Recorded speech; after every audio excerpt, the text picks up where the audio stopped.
Today's protest took place this morning outside the Moscone Center, where the American Public Transit Association is holding its annual convention. I don't care if you're in a wheelchair or not. You don't run into me. The demonstrators came from all over the nation, seeking a federal mandate for all cities with a public transit system to install wheelchair access on buses and trains. The association opposes this plan. They insisted on taking the train or the bus, even when the law said they had no such right. And except for their bravery that led them to take that stand, they were just regular people, like this guy, Jack Warren, who was hauled by police off a city bus in Cincinnati on May 19th, 1986. Mr. Warren was hauled off that bus and arrested for the crime of insisting that he should be allowed to ride with everybody else, even though he had a disability, and even though he had mobility issues. He was part of a civil rights group called ADAPT, Americans Disabled for Public Transit.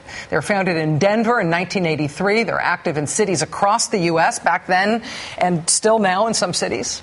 This footage here comes from San Francisco in 1986. Activists in wheelchairs facing down city buses and police officers, chaining themselves to the bus wheels, knowing they would be arrested, knowing that nothing says something is wrong here more clearly than getting arrested for the crime of asking to pay your fare and get on board just like everybody else.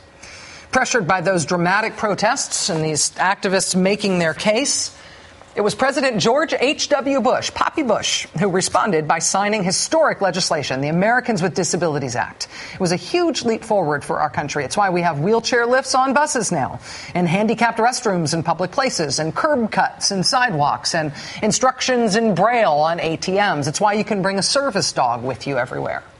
The Americans with Disabilities Act says you cannot be discriminated against in this country just because you have a disability. There needs to be some reasonable accommodation made so people with disabilities can access the same public accommodations that we all can. Poppy Bush signed that law in 1990, nearly a quarter century ago. This week, Senator John McCain said America is a more loving and caring nation because we passed the Americans with Disabilities Act. And the reason that John McCain was saying that publicly this week is because this week the United States Senate had been considering a treaty modeled on the Americans with Disabilities Act to persuade other countries around the world to do what we have done, to treat our law like the gold standard for all countries, to which all countries should aspire. It's kind of flattering, right? I mean, our civil rights advance, one that was hard fought, but won. Our civil rights advance, a model for the world. So far, this treaty has been signed by 154 countries, including the U.S. It's been ratified by another 126 nations, not including the U.S. President Obama, in other words, signed it a couple years ago, but it has not yet been ratified by the United States Senate. To be clear, this UN treaty would not require anything from us at all. We already have disability rights and a legal framework for enforcing those rights. This treaty just pushes other countries to do what we have done. By ratifying that treaty, we would commit on an international level to what we already believe in here. Ratifying that treaty would help us lead the rest of the world to catch up to that historic leap that we took as a country back when President Bush I signed that landmark legislation.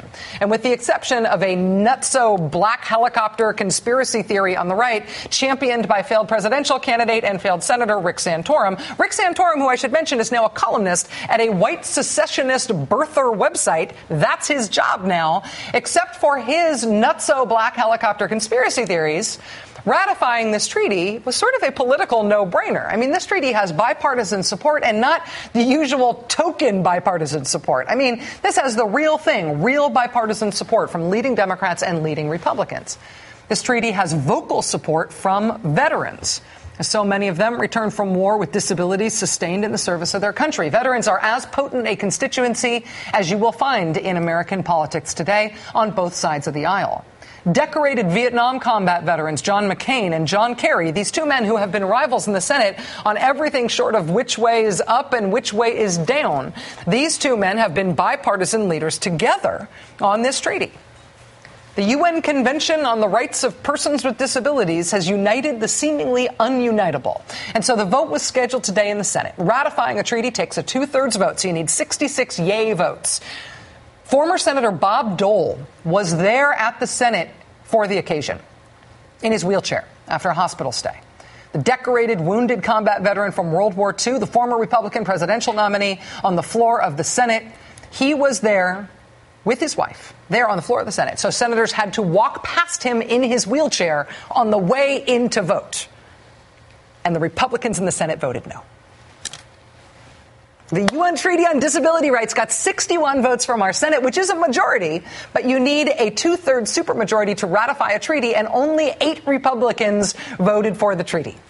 It requires nothing of us. 38 Republicans voted no, and so the whole treaty failed by a handful of votes. So forget Poppy Bush, Republican president, forget John McCain, war hero, forget Bob Dole in his wheelchair in the Senate where he served for decades, forget our wounded combat veterans in their wheelchairs, forget them all. Republicans are now instead going with Rick Santorum and the nutso black helicopter theory instead. Now, this year, in 2012, they did that today.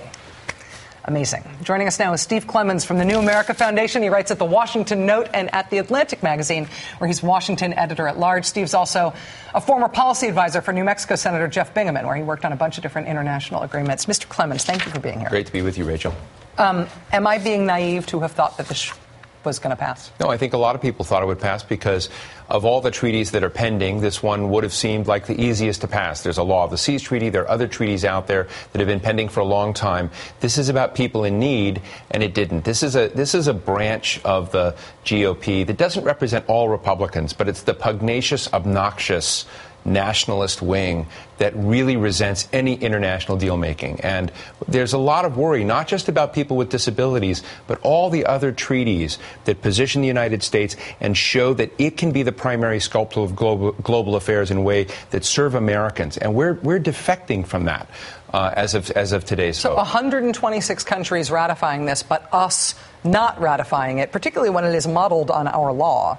You're saying that essentially takes us out of a global leadership role? It leaves a void, and it sends signals to the rest of the world that the United States is walking away from the responsibility of primary leadership in the world, of sculpting global affairs in ways that are not only good for Americans, but for others in the world. And what was really tragic about today, as you said, this lifted up standards in the rest of the world. You know, John Kerry made a bit of a mistake on the floor. He was saying, support the UN on this, support the UN. It's not supporting the UN. This is supporting Americans with disabilities when they go to Istanbul, Turkey, when they go to Saudi Arabia, when they go to China, when they go to India, when they go around the world. This is basically saying to these other places, dignity and respect and access matter for people, and that the terms of equality that exist in other people's law should apply to those with disabilities. That, I can't believe that would be controversial, and that you would have essentially only 61 senators in the United States Senate vote yes on this. The Republicans, I'm not going to go into Rick Santorum's black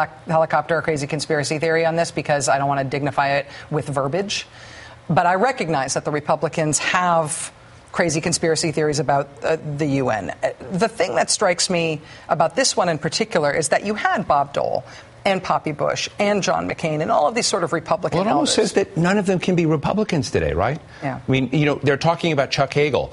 An extreme rhino, Republican in name only, possibly getting a position in the Obama administration. But what is Bob Dole, who is a candidate for president? What is John McCain, who voted for this? Are they now rhinos? Are they the new rhinos? I mean, that's what it really means, is that the Republican Party has moved so far away from their standard bearers, incumbents in government. I mean, I think it was one of the saddest things I've seen to see these senators walk by Bob Dole, salute him, and then essentially vote against him.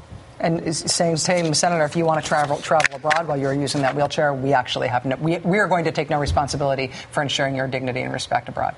No, it's, yeah. I know that you've been in touch with Senator Lugar and with Senator Hagel recently.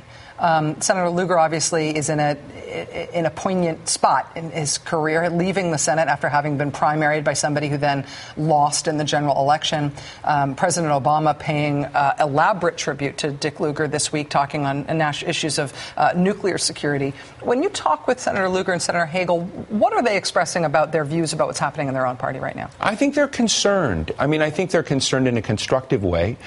Just as I've heard, to be honest, Democrats occasionally express concern about movements there. But I think when I listen to Richard Lugar talk about the face of American internationalism and the fact that this used to be an easy place for Democrats and Republicans to stand together and to support a principled engagement in the world, that Lugar and others that are no longer in the Senate, like Hagel, others that left the party and became independents, like Lincoln Chafee, who's now governor of Rhode Island. There's a group of Republicans that just said, this isn't working for us anymore. And what you've seen is a senator not that many people talk about anymore, but you see the ghost of Jesse Helms in all of this. Jesse Helms was the chairman of the Senate Foreign Relations Committee in the 1990s, suspended our payments to the United Nations. It was during Helms's tenure in foreign relations that many of the so-called conspiracies, the little signs with the United Nations, and when I worked for Jeff Bingham in New Mexico, these signs were everywhere, block and ban the UN. Yeah. And it was the year of the child, and it was exactly like this, where people believed that they were going to be told how to raise their children, and that's what essentially came undone. This is that the Homeschooling League began to animate voters because they believed that this treaty would somehow circumvent American sovereignty and would basically result in people losing control of their children. So it's a fantastical, horrible interpretation of a treaty that would have been very, very good for this. And I think you don't want to talk about Santorum, but Santorum is a lawyer. And he was a lawyer before he ran, and he knows better than what he did. And that's what's sad, is Lugar is the best in the Republican Party, is a great leader, great principled person who's helped make the entire world safe. None Lugar, dismantling and disabling nuclear weapons and materials has been so vital. But I tell you, the United States is in a fragile place in the rest of the world, because a lot of our allies doubt our ability to stand with them when they're in trouble, when we have these kinds of things. And we need to communicate to them that we're going to be there. And right now, when you look at the cast of cards and cast of characters involved, it looks doubtful. Yeah, and those conspiracy theories, the fact that they are not new, tells you something. They are always out there, ready to be tapped by politicians who do not have the better angels of our nature in mind. And the fact that that's where they're going after this election I find it stunning. Steve Clemens, New America Foundation, editor of the Washington Note, and the Atlantic's Washington editor at large. They're lucky to have you. Thank you. Thanks, Rachel. Thank you. All right, we'll be right back.